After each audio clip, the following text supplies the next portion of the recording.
श्री स्वामी समर्थ. नमस्कार सर्वांना. तुम्हा सर्वांचं आपल्या योगेश्वर कृपा या यूट्यूब चॅनेलवर सहर्ष स्वागत आहे. आज आहे कमळा एकादशी. तर आज एकादशीला अधिक महिना असल्यामुळे ही एकादशी खूप महत्त्वाची आहे. तर आज आपल्याला 11 महा उपाय करायचे आहेत.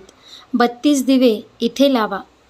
आजचा दिवस अजिबात चुकवू नका, कारण अधिक मासातील पवित्र कमळा एकादशी आणि गुरुवार यांचा दुर्मिळ शुभ संयोग आलेला आहे. जर तुम्हाला आजच्या दिवशी उपाय करायचे असतील तर धार्मिक मान्यतेनुसार या दिवशी भगवान श्री विष्णू, माता लक्ष्मी आणि श्री स्वामी समर्थ महाराज यांच्या भक्तिभावाने सेवा केल्यास विशेष असे पुण्य प्राप्त होईल. आज फक्त उपवास करून थांबू नका, तर आजच्या दिवशी तुम्हाला काही उपाय देखील करायचे आहेत. अधिक मासातील कमळा एकादशी ही अत्यंत पवित्र, पुण्यदायी आणि भगवान श्री विष्णू तसेच माता महालक्ष्मीची विशेष कृपा मिळवून देणारी एकादशी मानली जाते.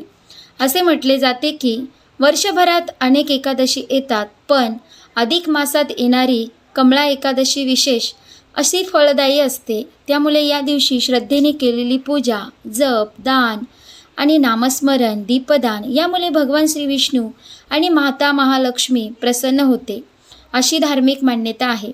आज 11 जून रोजी अधिक मासातील अत्यंत पवित्र अशी कमळा एकादशी आलेली आहे.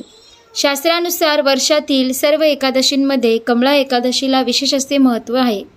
या दिवशी भगवान श्री विष्णू आणि माता लक्ष्मी भक्तिभावाने पूजा केल्यास माता लक्ष्मीची भक्तिभावाने पूजा केल्यास तुमच्या जीवनातील सर्व अडचणी दूर होतील. तसेच कमळा म्हणजेच महालक्ष्मी, म्हणून या एकादशीला माता महालक्ष्मीची विशेष अशी कृपा प्राप्त होते.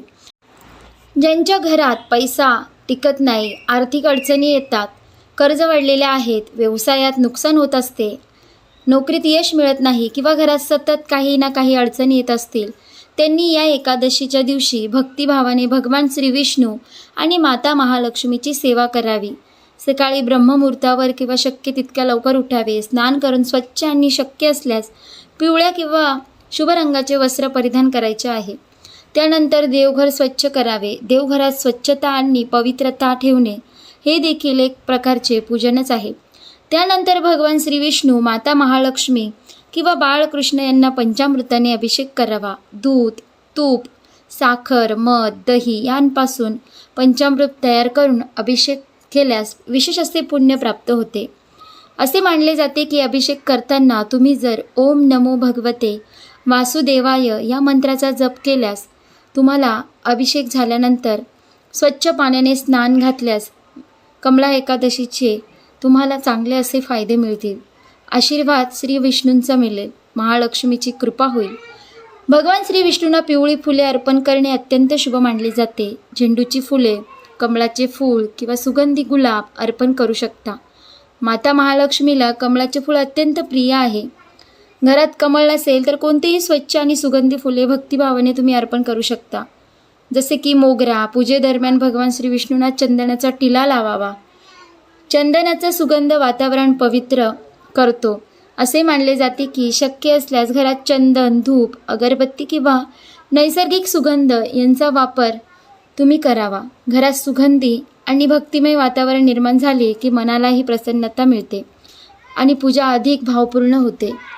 या दिवशी श्रीयंत्रांची पूजा करणे देखील अत्यंत शुभ मानले जाते. ज्यांच्या घरी श्रीयंत्र आहे त्यांनी ते स्वच्छ करून त्याला हळदी कुंकू व्हायचे आहे. अक्षता, फुले अर्पण करावीत. तुपाचा दिवा लावून माता महालक्ष्मीचे स्मरण करावे. श्रीयंत्र हे माता लक्ष्मीचे प्रतीक मानले जाते. त्यानंतर भगवान श्री विष्णूंना तुळशीपत्र अर्पण करायचे आहे. तुळशीशिवाय विष्णूपूजा अपूर्ण अशी मानली जाते. श्रद्धेने एकच तुळशीपत्र अर्पण केले तरी भगवान प्रसन्न होतात, अशी श्रद्धा आहे. कमळा एकादशीच्या दिवशी तुळशीसमोर तुपाचा दिवा संध्याकाळी लावावा. सकाळी आणि संध्याकाळी दिवा लावल्याने घरात सकारात्मक वातावरण निर्माण होत असते. शक्य असल्यास देवघरात मुख्य दरवाजाजवळ आणि तुळशी वृंदावनाजवळ दिवे लावावेत.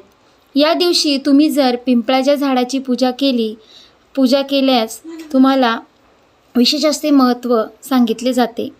पिंपळाला जल अर्पण करावे लागते. हळद कुंकू वाहावे आणि तुपाचा दिवा लावावा. भगवान श्री विष्णू स्मरण करत 11 किंवा 21 प्रदक्षिणा घालाव्यात. श्रद्धेने केलेली प्रदक्षिणा मनाला शांती आणि सकारात्मक ऊर्जा देत असते. तसेच केळीच्या झाडाची पूजा करावी. केळीचे झाड भगवान श्री विष्णूंना अतिशय प्रिय आहे. केळीच्या झाडाला जल अर्पण करून घरातील सुख, शांती, आरोग्य आणि समृद्धीसाठी प्रार्थना करावी.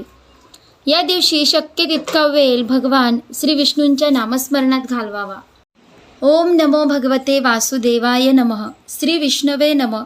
श्री महालक्ष्मी नमः या मंत्राचा जप करावा. श्री विष्णू सहस्रनाम, लक्ष्मी अष्टोत्तराम, श्री सूक्त, गजेंद्र मोक्ष यांचे वाचन करणे अत्यंत शुभ मानले जाते.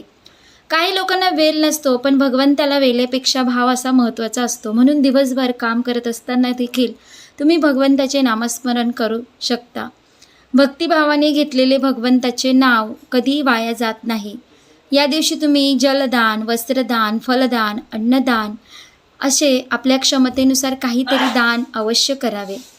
दानामुळे मनातील अहंकार कमी होतो आणि पुण्य असे प्राप्त फल मिळते. धर्मग्रंथात सांगितलेलं आहे, ज्याच्या घरात पैशाची अडचण आहे, कर्जाचा भार वाढलेला आहे, व्यवसायात अडथळे येत आहेत, त्यांनी माता महालक्ष्मीसमोर जर तुपाचा दिवा लावला, मनापासून प्रार्थना केली तर तुमचे सर्व इच्छा पूर्ण होतील. मात्र फक्त उपाय करून चालत नाही, त्यासोबत प्रामाणिक कष्ट, योग्य प्रयत्न, मेहनत आणि चांगली कर्म देखील महत्त्वाचे आहे. भगवंत नेहमी कष्ट करणाऱ्यावर कृपा करत असतात. त्यामुळे संध्याकाळी, सकाळी, सूर्यास्तानंतर पुन्हा एकदा दिवे लावावेत. भगवान श्री विष्णूंच्या आणि माता महालक्ष्मीची आरती करावी. संपूर्ण कुटुंबाने मिळून नामस्मरण करावे. घरात भक्ती, प्रेम, आनंदाचे वातावरण निर्माण करावे. कमळा एकादशीचा खरा अर्थ फक्त उपवास करणे नाही, तर मन शुद्ध करणे, चांगले विचार ठेवणे, वाईट सवयी सोडणे, इतरांना मदत करणे आणि भगवंताशी नाते दृढ करणे हा मुख्य उद्देश आहे. अधिक मासातील ही पवित्र अशी कमळा एकादशी आपल्याला भक्ती, श्रद्धा, सत्कर्म यांची आठवण करून देते. या दिवशी केलेली छोटीशी सेवा, एक दिवा, एक तुळशीपत्र, एक मंत्राचा जप किंवा एखाद्या गरजू व्यक्तीला केलेली मदत देखील भगवंतापर्यंत नक्की पोहोचते. म्हणून या कमळा एकादशीला शक्य तितके नामस्मरण करा. भगवान श्री विष्णू आणि माता महालक्ष्मीची सेवा करा. दिवे लावा, दानधर्म करा, श्रीयंत्राची पूजा करा, तुळशी, पिंपळ, केळीच्या झाडाची पूजा करा आणि आपल्या जीवनात सुख, शांती, आरोग्य, समृद्धी, सकारात्मकता येण्यासाठी मनापासून भगवंताजवळ प्रार्थना करा.